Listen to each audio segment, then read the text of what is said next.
What's app پہ, ٹیلی phone پہ, مختلف ذریعوں سے مجھ تک یہ میسج پہنچ رہے ہیں کہ اللہ کا واسطہ لوگ ڈراموں میں بے انتہا دلچسپی لے رہے ہیں, رو رہے ہیں ڈرامے دیکھ دیکھ کے. ڈرامے سینما گھروں میں چل رہے ہیں, اپنی پوری فیملی, کئی قسطیں ڈراموں کی, ایسے جذباتی ہو رہے ہیں, ایسے دیکھ رہے ہیں کہ جیسے اس کے بعد کبھی دیکھنا نصیب نہیں ہوگا, اور بڑی تعریفیں, ایسا ڈرامہ, ایسی فلم.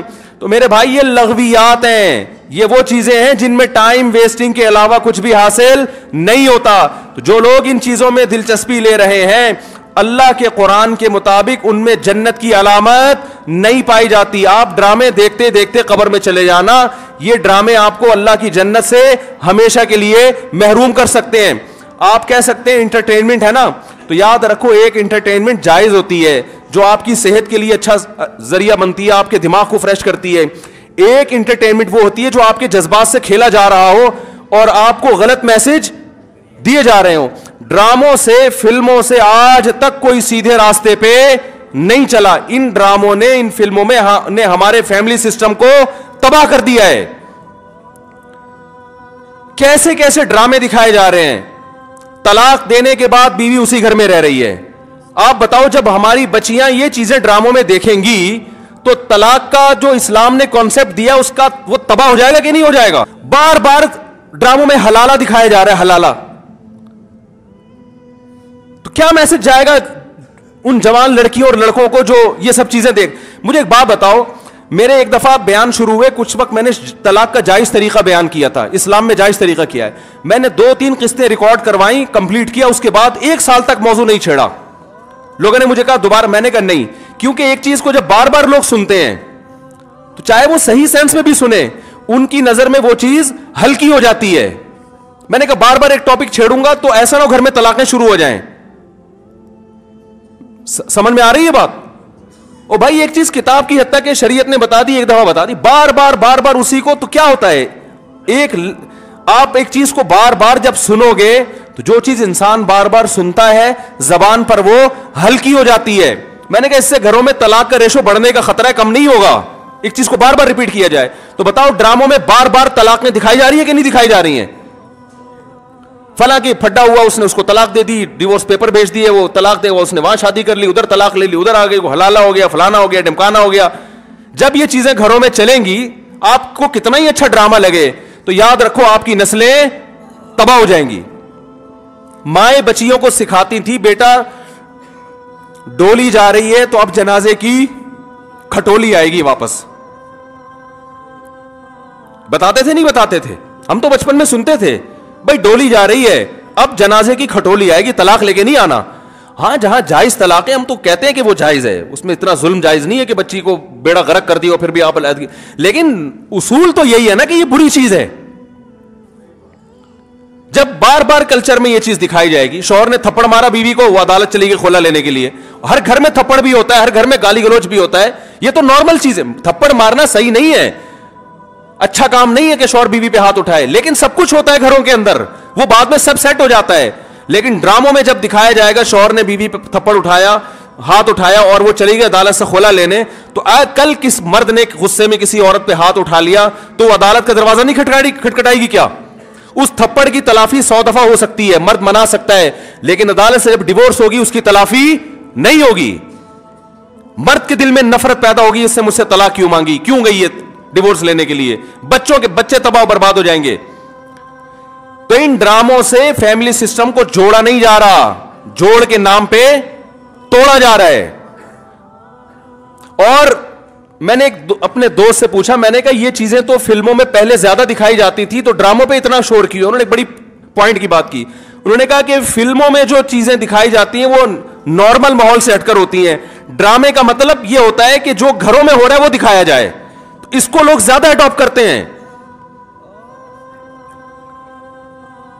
کوئی آواز اٹھانے والا نہیں ہے, نہ حکومت کنٹرول کر رہی ہے, نہ کوئی کیمرہ والے اس پر کوئی نوٹس لے رہے ہیں. سینما گھروں میں چلنا شروع ہو گئے, صبح شام اتنے کلپ مجھے لوگ بھیج رہے ہوتے ہیں, یہ والا مفتی صاحب یہ سین دیکھیے بڑا ٹائٹ سین ہے. کیا ہو گیا تمہیں, پاگل ہو گئے ہو تم بھائی, کیا ہو گیا ہے؟ میں اپنے دوستوں سے کہتا ہوں, میں میٹنگیں کرتا ہوں بلا کے کہ یار ٹائم کی بڑی کمی ہے, میرا سارا دن اسی پہ گزرتا ہے یار, بہت سارے کام کرنے ٹائم نہیں مل رہا. جب رات کو سونے کے لیے لیٹتا ہوں تو ندامت کے ساتھ, اللہ کی قسم میری یہ حالت ہے کہ یار آج بہت سارے کام کرنے تھے مگر آج بھی رہ گئے. ہم حیران ہو رہے ہیں, آپ 2-2, 3-3, 4-4 گھنٹے کیسے ٹی وی کے سامنے بیٹھ جاتے ہو؟ ٹائم کہاں سے آ رہا ہے آپ کے پاس؟ اتنا ٹائم ہونا اس کی علامت ہے آپ کا دنیا میں کوئی ویژن ہے ہی نہیں. جس کا کوئی ہدف ہوتا ہے اس کے پاس اتنا ٹائم نہیں ہوتا. تو یہ جو ڈراموں فلموں میں ٹائم ضائع کیا جا رہا ہے نا, خدا کی قسم موت کے وقت حسرت کا سبب بنے گا. موت کے وقت اللہ نے زندگی صرف ایک دفعہ دی ہے. قرآن کے الفاظ دیکھو کہ موت کے وقت اگر تم ساری دنیا کی ساری دولت خرچ کر کے بھی ٹائم واپس لینا چاہو گے نا, لا یستاخرون ساعتا ولا یستقدمون, اللہ فرماتے 1 منٹ تو دور کی بات, 1 منٹ کے 1 کروڑ حصے کر لو نا وہ بھی نہیں ملے گا. ابھی بہت ٹائم دیا اللہ نے, ابھی بہت ٹائم دیا ہے. چاہو تو ڈراموں میں ضائع کر دو, فلموں میں ضائع کر دو, سارا دن ٹی وی کے سامنے بیٹھ کے کرکٹ کے میچ دیکھ کے تالیاں بجاتے رہو, فلاں نے یہ چھکا مارا, فلاں نے چوکا مارا. ابھی بہت ٹائم ہے لائف کو, خدا کی قسم جتنا انجوائے کر رہے ہو 10 سے ضرب دے کے اس سے زیادہ انجوائے کرو. لیکن جب موت کا وقت آئے گا تو یہ سارے مزے کرکرے ہو جائیں گے. یہ غیر مسلموں کے کام ہیں, جن کا آخرت پہ یقین نہیں ہے, ان پہ یہ چیزیں سوٹ کرتی ہیں. ان کو مرنا نہیں ہے نا, ان کا تو خیال ہے مر جائیں گے تو ختم ہو جائیں گے, ان کا یہ کانسیپٹ ہے. تو کہتے ہیں زندگی میں جتنا جلدی انجوائے کر سکتے ہو کرو. جس کا آخرت پہ یقین ہے اس کا کوئی ہدف ہوتا ہے کہ مجھے ایک زندگی ملی ہے, دوبارہ یہ زندگی نہیں. یہ ہندوؤں کا نظریہ ہے کہ 7 جنم ہوتے ہیں, اسلام کہتے ہیں ایک ہی جنم ہے, اس کے بعد قیامت آ جائے گی, دوبارہ کوئی جنم نہیں ملے گا. اور اللہ کو دیکھو, اللہ تعالیٰ حضرت عیسیٰ علیہ السلام کو موت دینے کے بعد بھی آسمانوں پہ اٹھا سکتے تھے نا, اور پھر قرب قیامت میں نازل کرتے. اللہ نے حضرت عیسیٰ کو زندہ آسمانوں پہ اٹھا کے یہ میسج دے دیا کہ جس کو قرب قیامت میں نازل کرنا ہے اس کو موت نہیں دوں گا, آخر میں موت دوں گا. اس لیے کہ مرنے کے بعد اٹھا لیتا تو تمہارے دماغ میں یہ تصور آ سکتا تھا کہ شاید ہمیں بھی موت کے بعد دوبارہ زندگی مل جائے. تو موت کے بعد تو پیغمبروں کو بھی نہیں ملتی, تمہیں کہاں سے ملے گی, ہمیں کہاں سے ملے گی بھائی زندگی. تو اپنے وقتوں کو برباد مت کریں, انجوائے کریں, ایسی چیزوں کو انجوائے کریں جس سے معاشرے میں ترقی ہوتی ہے. وہ بھائی جاگنگ کر لیا کرو, سوئمنگ کر لیا کرو, فٹ بال کھیل لیا کرو, تھوڑا سا ورزش ہو جائے گی, کولیسٹرول کم ہو جائے گا, فائدہ بھی ہوگا, انجوائے بھی ہوگا. ڈرامے سے کیا انجوائے کر رہے ہو بھائی تم بیٹھ کے, رو کیوں رہے ہو ڈرامہ دیکھ کے؟ وہ تمہارا کیا لگتا ہے جس کے ساتھ یہ ہو گیا, رو رہے بیٹھ کے جیسے پتہ نہیں کیا ہو گیا. دیکھو انسان کے جو اعصاب ہے نا, اعصاب, ان میں اللہ نے محدود صلاحیتیں دی ہیں. میں نے ایک انگریز نفسیاتی ڈاکٹر تھا, اس کی ایک تحریر خود پڑھی تھی, کاش میں اس کو محفوظ کر لیتا تو آپ کو آج میں وہ تحریر دکھاتا. اس کی ریسرچ تھی کہ دنیا میں جو ڈپریشن, چیخو پکار, مار دھاڑ, چیزوں کو توڑ پھوڑ کا جو کلچر آیا ہے ڈراموں اور فلموں سے آیا ہے. یہ جو آج بچیاں ماں پہ چیختی ہیں نا, آپ ان کی ہسٹری چیک کریں, ڈرامے دیکھ کے چیختی ہیں. ماں نے کچھ تیز آواز میں بات کر دی, بچی ایک دم چلائے گی, کیونکہ اس نے ڈرامے میں لڑکیوں کو چیختے ہوئے, بولو نا, دیکھا. شوہر اگر غصہ کرے, نہیں کرنا چاہیے لیکن کرے, تو اسلام کہتا ہے تمہارا محسن ہے. اگر کسی کو سجدہ کرنے کی اجازت ہوتی تو نبی نے فرمایا کہ عورت کو حکم دیتا کس کو سجدہ کرے, شوہر کو. نبی نے عورت کے فائدے کے لیے یہ بات کہی ہے. شوہر کو یہ ہوگا کہ میری بیوی میرا احترام کرتی ہے, اونچ نیچ ہو جائے گی منا لے گا بعد میں, اس کو پتا ہے میری, برداشت کر لیتی ہے, خرچہ پورا کرے گا, جو تمیزدار شوہر ہیں. لیکن اگر وہ اس کو غصہ آیا ہوا ہے اور اس نے آگے سے اینٹ کا جواب پتھر سے دے دیا تو گھر چلے گا, بولو نا بھائی. اور اگر بیوی نے کبھی الٹی سیدھی کر لی اور اس نے برداشت کرنے کے بجائے ڈرامہ دیکھا تھا, اس میں تھپڑ مارتے ہوئے دیکھا تھا, اس نے بھی رکھ کے ایک تھپڑ رسید کر دیا, تو اس سے گھر میں محبت کا ماحول پیدا ہوگا. بولو نا بھائی کیا ہو گیا. بلکہ میں تو اس سے آگے کہتا ہوں کہ ڈراموں میں جو میاں بیوی دکھائے جاتے ہیں وہ کوشش کرتے ہیں لڑکا ہینڈسم ترین تلاش کیا جائے اور لڑکی خوبصورت ترین. اس جوڑے کو دیکھ کر تو ویسے ہی کوئی مرد کو اپنی بیوی اچھی نہیں لگتی اور عورت کو اپنا شوہر اچھا نہیں لگتا. کہتے ہیں یہ میاں تو ایسے ہوتے ہیں, کیا مکھنچو ابا نے میرے متھے لگا دیا ہے. ایک صاحب مجھے کہتے ہیں مجھے بیوی اچھی نہیں لگتی. میں نے کہا فلمیں دیکھنا چھوڑ دو, اچھی لگے گی تمہیں. جس غریب کے سامنے صبح شام قورمے کباب گھوم رہے ہو اسے گھر کی دال اچھی لگے گی؟ بولو نا بھائی. یہ تو سب سے پہلا نقصان ہے. تو یہ ان لوگوں کے کام ہے جن کا آخرت پہ یقین نہیں ہے. ان سے ہمارا گھر تباہ. ڈرامے والوں کا ویژن یہ نہیں ہوتا کہ گھروں کے ماحول کو اچھا کرنا ہے. ڈرامے کا ویژن یہ ہوتا ہے کہ پیسہ کمانا ہے. ہر وہ چیز جو مارکیٹ میں چلے گی اس سے پیسہ آئے گا. تو مارکیٹ میں نیگیٹو چیزیں زیادہ چلتی ہیں. میرے کلپ میں دیکھو, میں نے یوٹیوبرز کو ابھی کچھ کنٹرول کیا ہے, پورے بیان ماں باپ کے حقوق پر, بیوی بچوں کے حقوق پر چل رہا ہے, اللہ اس کے رسول کے حقوق پر. درمیان میں ایک لطیفہ آ گیا, لطیفہ سب سے زیادہ ہٹ ہوتا ہے, سمجھ رہے ہیں نا. تو لوگوں کو تو انٹرٹینمنٹ چاہیے, وہ مثبت چیزیں کم چلتی ہیں. تو اگر دیکھو ایک طیب اردوغان ہے نا, ترکی کا صدر, میں ڈراموں کو جائز نہیں کہتا, لیکن اس نے بھی ڈرامے بنائے.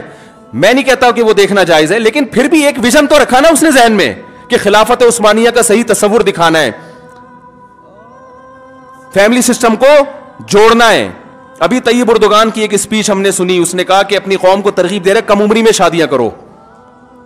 کیا ترغیب دے رہے اپنی قوم کو؟ کم عمری میں شادیاں کرو. ہم نے اپنی نسل کو بڑھانا ہے. ترکی کو افرادی قوت چاہیے. جب نسل بڑھے گی تو ہمیں فوج میں جوان زیادہ ملیں گے, ہمیں سائنسدان زیادہ ملیں گے, ہمیں تاجر زیادہ ملیں گے. ترکی مضبوط ہوگا. ایک ویژن ہوگا تو وہ ایسی تقریر کرے گا. ویژن نہیں ہے تو آپ کا مقصد صرف دولت, پیسے کمانا, مغربی طاقتوں کو خوش کرنا, تو وہ پیسے تو ان ڈراموں نے بہت کمائے. لوگ کہہ رہے ہیں بڑا کروڑوں اربوں روپے کا بزنس کر لیا ڈرامے نے. میں کہتا ہوں بھائی بزنس اربوں روپے کا کر لیا, مگر کلچر کا بیڑا غرق کر دیا. تو بزنس تو میرے بھائی چرس بیچنے والا جتنا اچھا کرتا ہے نا, ہیروئن بیچنے والا, چرس کا بزنس زیادہ اچھا ہے یا ہیروئن کا؟ بتاؤ. ابے یہ گٹکے والے تو بےچارے, ان کا کوئی بزنس ہے جو گٹکے دکان کھول کے بیٹھے ہوئے ہیں؟ یہ تو خود دوسرے سے گٹکے ادھار مانگ کے کھا رہے ہوتے ہیں. چرس کرو گے تو زیادہ پیسہ, اور اگر ہیروئن پہ آ گئے ارب پتی بن جاؤ گے.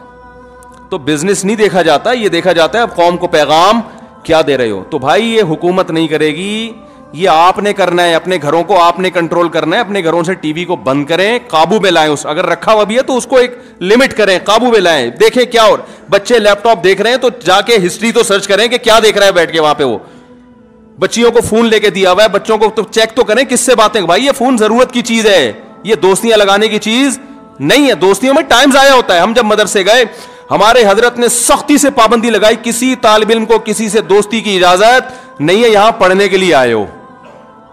سمجھ رہے ہو نا, کس کے لیے آئے ہو؟ دوستی کی اجازت نہیں دی. ہاں کسی سے مناسبت ہوتی ہے, وہ ایک الگ بات ہے, انسان گپ شپ کر لیتا ہے, بس اس حد تک. شیخ الحدیث مولانا زکریا رحمۃ اللہ نے لکھا ہے نا کہ میں ظہر کی نماز میں کسی کے ساتھ کھڑا ہو کر, عصر میں بھی اسی کے ساتھ, تو میرے ابا پوچھتے ہیں تمہارا کیا لگتا ہے, بار بار اسی کے ساتھ کیوں کھڑے ہو رہے ہو, کیا لگتا ہے تمہارا یہ؟ تو ایک ویژن ہوتا ہے بھائی, اس ویژن میں اگر کوئی دوستی بھی آ رہی ہے تو ٹھیک ہے, اس کو بھی لے کے چلو. لیکن ہر وہ دوستی جو اس ویژن سے آپ کو ہٹا رہی ہے, بھائی پہلے ویژن ہے, پہلے مقصد ہے, پہلے منزل ہے, باقی چیزیں بعد میں. آپ ٹرین میں جاتے ہوئے آپ کی دوستی ہو گئی وسیم بھائی سے بڑی زبردست, اس نے ملتان میں اترنا, آپ کا ویژن پشاور ہے, اب آپ ملتان میں اتر گئے اس کے ساتھ. بھائی دوست پہلے ہوتا ہے, دوست پہلے. بھائی ٹھیک ہے پھر چلے جاؤ. یہ اگر اتنا اچھا ہے تمہیں اپنے گھر میں بٹھا لے گا اور چائے پلا کے ساری زندگی وہیں ٹھکانہ دے دے گا تو چلے جاؤ. اگر آپ کو پتا ہے اتنا لفٹ یہ دوست نہیں کرائے گا تو بھائی بہن بہت اچھی دوستی تھی, السلام علیکم, پتلی گلی سے نکلو بس. تو یہ جو یونیورسٹی میں پڑھنے والے لڑکے ہیں نا, میں ان سے کہتا ہوں دوستی کرو, اپنی پڑھائی کا نقصان دوست کی خاطر نہیں کرو. کیونکہ جب تمہارے پاس پیسہ نہیں رہے گا نا, جو دوستوں پہ تم ٹائم ضائع کر رہے ہو, تو پیسہ تو جائے گا, دوست بھی چلے جائیں گے ساتھ میں. یہ دوست بھی جب تک ہیں جب تک پیسے ہیں, ٹھیک ہے نا. جب تم خود ان سے قرضہ لوگے, یار پان کے پیسے دے دے, گٹکے کے پیسے دے دے, تو جو جگری دوست ہے نا, جو تمہارے لیے آسمان سے ستارے